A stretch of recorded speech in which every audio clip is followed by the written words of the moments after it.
नमो नमः। बालिका उच्च माध्यमिक आदर्श विद्या मंदिर की ऑनलाइन क्लासों में मैं द्वारका प्रसाद आप सभी का स्वागत करता हूँ। प्यारे बच्चों, हमारा जो कक्षा 10 में चौथा पाठ है और चौथा पाठ का हम 2 चैप्टर पहले पढ़ चुके हैं। आज हम तीसरा गद्यांश देखते हैं क्या कहता है। प्यारे बच्चों, पूर्व में हमने जाना कि वो बालक शेर के बच्चे के साथ खेल रहा था और वह कहने मात्र से नहीं रुक रहा था, तो वह बालक को फुसलाने के लिए एक मिट्टी का खिलौना मंगाती है। उसका वृत्तांत इस पाठ में चल रहा है। देखते हैं। द्वितीया तपस्विनी प्रथमा तपस्विनी से कहती है कि हे सुव्रता, सुव्रते यानी हे सुव्रता। यहां से ध्यान रखना कि जो प्रथमा तपस्विनी का नाम है वो सुव्रता है। एषः वाचा मात्रेण वारयितुं न शक्य। यह वाचा मात्रेण कहने मात्र से, वारयितुं न शक्य, यह कहने मात्र से नहीं रोका जा सकता है। यह वाचा मात्रेण कहने मात्र से न यानी नहीं, वारयितुं शक्य रोका जा सकता है। त्वं गच्छ, तुम जाओ। मदीये उत्तिजे, मेरी कुटिया में। मार्कंडेय से ऋषि कुमार मार्कंडेय के द्वारा वर्ण चित्रितो रंगा गया, रंग से रंगा गया मृत्तिका मयूर यानी मिट्टी का खिलौना, जो मोर है। मिट्टी से बना मोर का खिलौना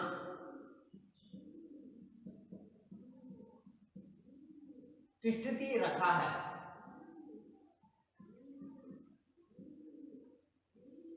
तम उस खिलौने को अस्य उपहर ले आओ, इसके लिए ले आओ। तो तुम उस खिलौने को ले आओ जो कहाँ है? मदीये उत्तिजे, मेरी कुटिया में। मार्कंडेय ऋषि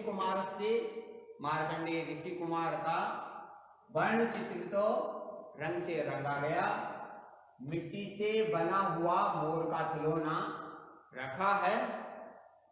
तुम उपहर ले आओ। आगे देखते हैं। तथा प्रथमा, जिसका नाम है सुव्रता। सुव्रता है तपस्विनी, कहती है ठीक है। तथा यानी ठीक है। इति निष्क्रांता, यह कहकर निकल जाती है। अनेनैव तावत् क्रीडिष्यामि, तावत् तब तक, अनेनैव इससे ही, क्रीडिष्यामि खेलूंगा, तब तक इससे ही खेलूंगा। बालक बालक का नाम क्या है? सर्वदमन।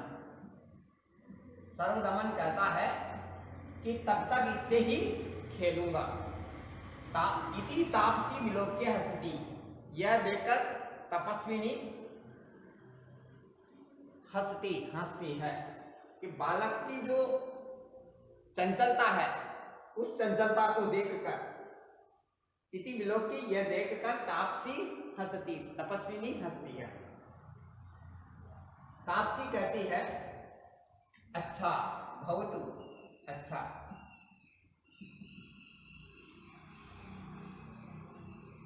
माम अयम न गणयति, मुझे यह गिनी ही नहीं रहा है, यानी मेरी तो गिनती ही नहीं है। मुझे तो ये गिन ही नहीं रहा है, मुझे तो ये मान ही नहीं रहा है। माम अयम न गणयति, मेरी तो ये गणना ही नहीं कर रहा है। पार्श्वम अवलोके, पास में देखकर, पार्श्वम अवलोके, पास में देखकर।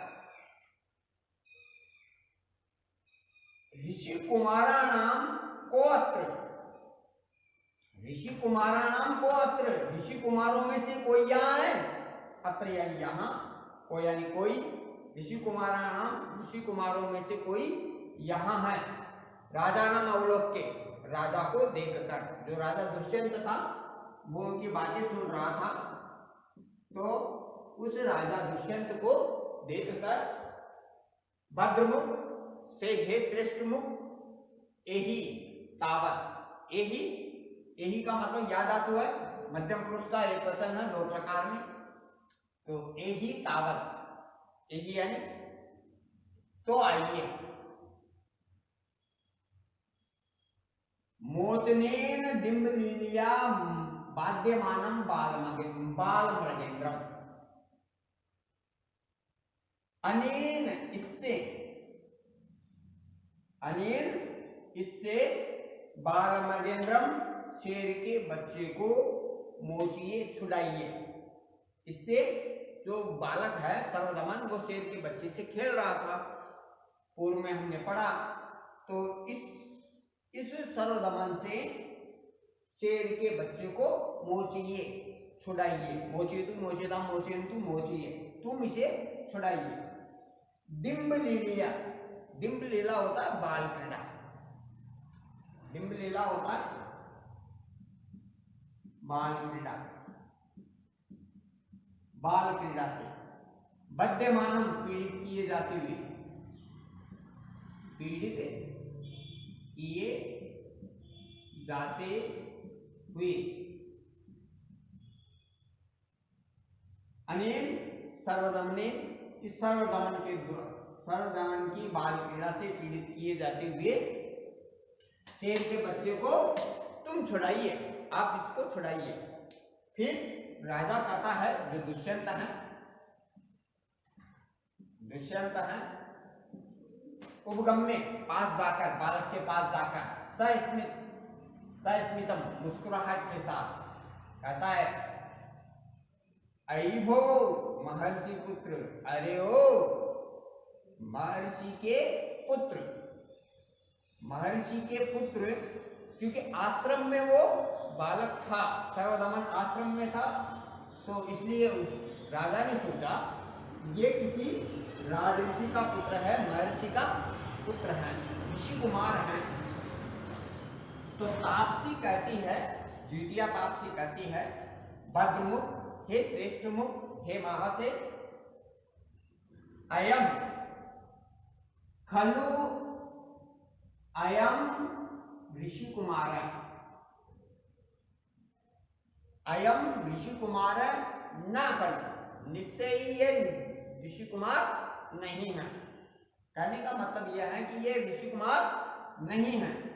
राजा दुष्यंत कहता है, आकार सदर्शन, आकार के अनुसार, चेष्टितम अस्य कथयति, कथयति, आकार के अनुसार और इसकी चेष्टाओं के अनुसार, कथयति कह रहा हूं, यानी सॉरी, आकार और इसकी चेष्टाएं ही कथयति कह रही है कि यह बालक ऋषि कुमार नहीं है, क्योंकि ऋषि कुमार इतना चंचल नहीं होता है और इतना हृष्ट पुष्ट नहीं होता है। यह बालक आकार और इसकी चेष्टाएं कह रही है कि यह ऋषि कुमार नहीं है। स्थान प्रत्यातु वयम एवं कर्गिणा, स्थान प्रत्यातु, स्थान के विश्वास के कारण, जगह के विश्वास के कारण कि यह आश्रम है, इसलिए एवं तर्केण वयम, हमने ऐसा कहा, स्थान के विश्वास के कारण मैंने ऐसा तर्क दिया है, ऐसा कहा है। इति यथा अभ्यर्थितम अनुतिष्ठति, जैसी अभ्यर्थना की गई, याचना की गई, तथा अनुतिष्ठति वैसा ही करता है। अर्थात उस बालक से, सर्वदमन से, जो सिंह शावक है, राजा उस सिंह शावक को छुड़ाता है। जैसी उससे याचना की गई थी, इस बालक से शेर के बच्चे को छुड़ाइए, राजा वैसा ही करता है। आगे देखते हैं।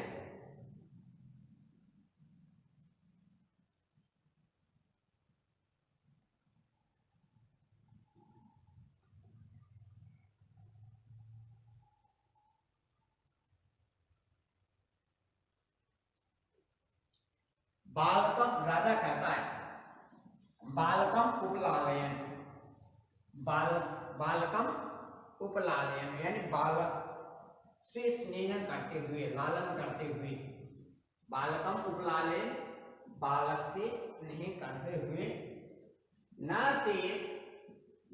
चेत मुनि कुमारो अयम, अथ को अस्य व्यपदेश है। व्यपदेश से तात्पर्य है वंश, अर्थ होता है वंश। अयम ऋषि कुमार, मुनि कुमार है, ऋषि कुमार है न, तो यह ऋषि कुमार नहीं है, तो इसका वंश क्या है? तापसी उत्तर देती है पूर्ववंश। तापसी क्या कहती है? पूर्ववंश है।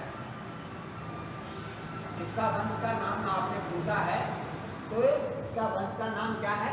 पूर्ववंश है। तो सर्वदमन के वंश का नाम क्या है, प्रश्न पूछा जा सकता है। एक शब्द में उत्तर दीजिए। तो पूर्ववंश है।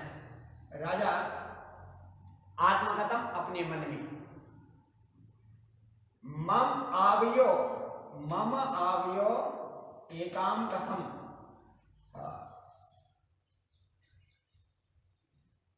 यानी आवयो यानी हम दोनों का,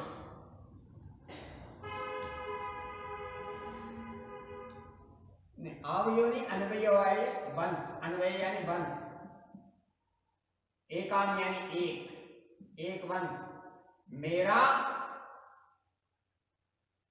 कथम यानी कैसे, यानी हम दोनों एक ही वंश में कैसे, जबकि मेरी तो कोई संतान ही नहीं है, तो ये छोटे बालक का मेरे वंश में कैसे जन्म हुआ, हम दोनों एक ही वंश में कैसे। न पुनः आत्मगत्या मनुष्याणाम ऐसा विषय, यह जो विषय है, यह पूर्ववंश में उत्पन्न होना, यह जो विषय है, मनुष्याणाम ऐसा, मनुष्यों में, मनुष्यों के लिए यह विषय कैसे हो सकता है, यानी मनुष्य के लिए यह विषय हो ही नहीं सकता कि यह मेरे वंश में उत्पन्न हो जाए, तो मनुष्य के लिए यह संभव नहीं है। तो फिर तापसी कहती है यथा भद्रमुखो वंटी, कि भद्रमुख आप ठीक कहते हैं। अप्सरा संबंधे, अप्सरा के संबंध से, अस्य जननी इसकी माता, गुरुदेव तपोवने प्रसूता, गुरुदेव के तपोवन में जन्म दिया, यानी अप्सरा के संबंध से, अस्य जननी, अत्र गुरुदेव, इसकी माता ने अप्सरा के संबंध होने के कारण गुरुदेव के तपोवन में इसको जन्म दिया। इसमें एक अंतर कथा छिपी हुई है कि अप्सरा मेनका शकुंतला को लेकर मारीच के आश्रम में पहुंची, और यहां मारीच के आश्रम में ही इस बालक सर्वदमन का जन्म हुआ। तो अप्सरा मेनका है, मेनका जो यहां लेकर शकुंतला को आई थी, तो उस संबंध के कारण इसकी माता ने गुरुदेव मारीच के आश्रम में प्रसूता यानी इस बालक को जन्म दिया। अप राजा, अपवार्य, दूर हटकर। हंत हे विधाता। द्वितीयम इदम आशा जननम, यह दूसरी आशा पैदा हुई है, दूसरी आशा ने जन्म लिया है कि यह बालक आश्रम वाला तो नहीं है, कहीं यह मेरा ही तो पुत्र नहीं है, दूसरी आशा यहाँ पैदा हो गई है।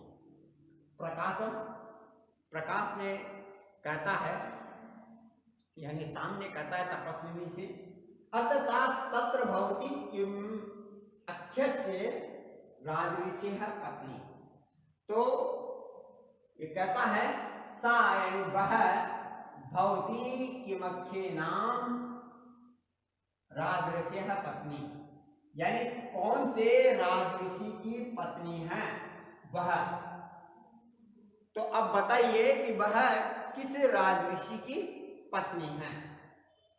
तो यहां तक हमने अर्थ कर लिया है, आगे का हम कल अगले वीडियो में अर्थ जानेंगे।